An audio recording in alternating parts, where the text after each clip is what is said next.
નમસ્કાર.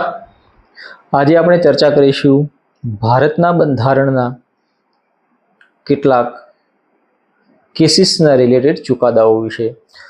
તાજેતરની જે ડિવાઇસોની પરીક્ષા યોજાઈ ગઈ, જીપીએસસીની પરીક્ષા હોય, વર્ગ 1-2ની અન્ય કોઈ પરીક્ષાઓ હોય, તમામ પરીક્ષાઓમાં હવે બંધારણના અનુચ્છેદથી આગળ વધીને બંધારણના જે વિવિધ કેસ થયા છે એના ચુકાદાઓ વિશે હવે પ્રશ્નો પૂછાતા થયા છે. તો આપણે આજે એની ચર્ચા કરવા જઈ રહ્યા છીએ. તો જેમાં આપણે ચર્ચા કરીશું justice K S. Puttaswamy case. Justice K S. Puttaswamy versus union of India. વર્ષ 2012ની અંદર આધાર કાર્ડ માટે આધાર એક્ટ લાવવામાં આવે છે અને આધાર કાર્ડને ફરજિયાત બનાવવાની વાત કરવામાં આવે છે. ત્યારે કર્ણાટક હાઈકોર્ટના નિવૃત્ત જજ જસ્ટિસ કે.એસ. પુટ્ટાસ્વામી આધાર એક્ટના અંદર જે ફરજિયાત બાબતો છે, તમારો બાયોમેટ્રિક ડેટા, ફિંગરપ્રિન્ટ અને આઈરિસ ડેટા, આપણો ડેમોગ્રાફિક અને બાયોગ્રાફિક બંને ડેટા વિશે ગોપનીયતાનો સવાલ માટે એ સુપ્રીમ કોર્ટમાં અરજી કરે છે.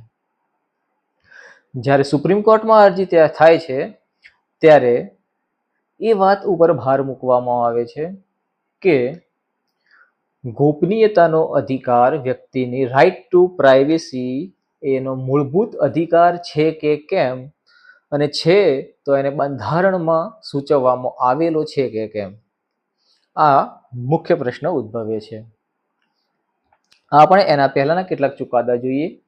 એમપી શર્મા વર્સિસ સતીશચંદ્ર 1954 અને ખડકસિંહ versus state of Uttar Pradesh, આ બંને કેસની અંદર સુપ્રીમ કોર્ટની બેન્ચે રાઇટ ટુ પ્રાઇવેસીને મૂળભૂત અધિકાર તરીકે ગણવામાં આવ્યો નથી, એની સ્પષ્ટ ના પાડેલી.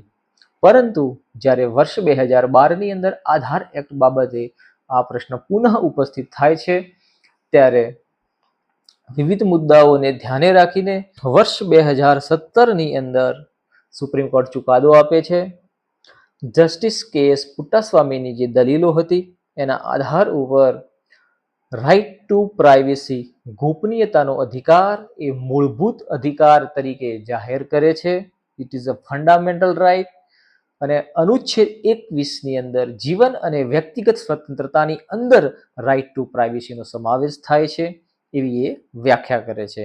પરંતુ ગોપનીયતામાં શાનો સમાવેશ થશે તેની ચોક્કસ સ્પષ્ટ વ્યાખ્યા નથી આપી શકાતી. આ ચુકાદાની અંદર સુપ્રીમ કોર્ટ એટલું પણ સ્પષ્ટ કરે છે કે કોઈ પણ અધિકાર એ એબ્સોલ્યુટ નથી, એ હંમેશા કેટલાક અપવાદ હોય છે, જેની અંદર એ 3 બાબતો ધ્યાને મૂકે છે કે આ 3 આધાર ઉપર સરકાર ગોપનીયતાના અધિકારમાં દખલ કરી શકે છે, પણ કેટલીક મર્યાદામાં રહીને. જેમાં પ્રથમ બાબત છે કાયદાકીય આધાર, બીજી બાબત છે લક્ષ્ય એટલે કે લેજિટિમેટ એઇમ, કોઈ બહોળા સાર્વજનિક, કોઈ સમાજ કલ્યાણ, વિવિધ પ્રવૃત્તિને અસર કરતું હોય તો એના માટે એ ગોપનીયતાનો અધિકાર એ right to privacy fundamental right નહીં રહે, સરકાર એમાં દખલગીરી કરી શકે છે. ત્રીજી બાબત છે પ્રપોર્શનાલિટી એટલે કે અનુપાત. દખલ માત્ર એટલી જ હોવી જોઈએ કે જેટલી સરકારને જરૂરિયાત હોય, નહીં કે સંપૂર્ણ. બરાબર. તો આ 3 બાબતો અપવાદ છે કે જેની આધાર ઉપર સરકાર એ રાઇટ ટુ પ્રાઇવેસીને ફંડામેન્ટલ રાઇટ તરીકે ગણવા હોવા છતાં એમાં દખલગીરી કરી શકે છે. આમ વર્ષ 2017ની અંદર જે જસ્ટિસ કે.એસ. પુટ્ટાસ્વામી કેસનો ચુકાદો આવે છે, 9 જજની બેન્ચ દ્વારા ચુકાદો આપવાથી આગળના જે 2 ચુકાદા હતા, એમપી શર્મા વર્સિસ સતીશચંદ્ર અને ખડકસિંહ versus state of Uttar Pradesh, આ બંને ચુકાદા ઉલટાવી દેવામાં આવે છે અને રાઇટ ટુ પ્રાઇવેસીને ફંડામેન્ટલ રાઇટ તરીકે અનુચ્છેદ 21ની અંદર સમાવેશ થાય છે.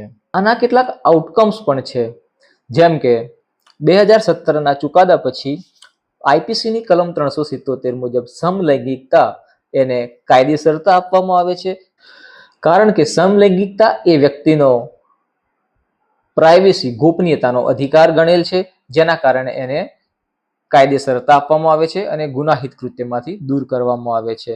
આધાર એક્ટની કેટલીક જોગવાઈઓને બાદ કરતા કે યોજનાઓ માટે આધાર કાર્ડનું ફરજિયાતપણું જે છે એ કાયમ રાખવામાં આવે છે. જ્યારે ડેટા પ્રોટેક્શન બિલ જે ભારત સરકાર લાવે છે એ પણ જસ્ટિસ કે એસ પુટ્ટાસ્વામી કેસનો એક આઉટપુટ અથવા આઉટકમ કહી શકાય છે. આભાર.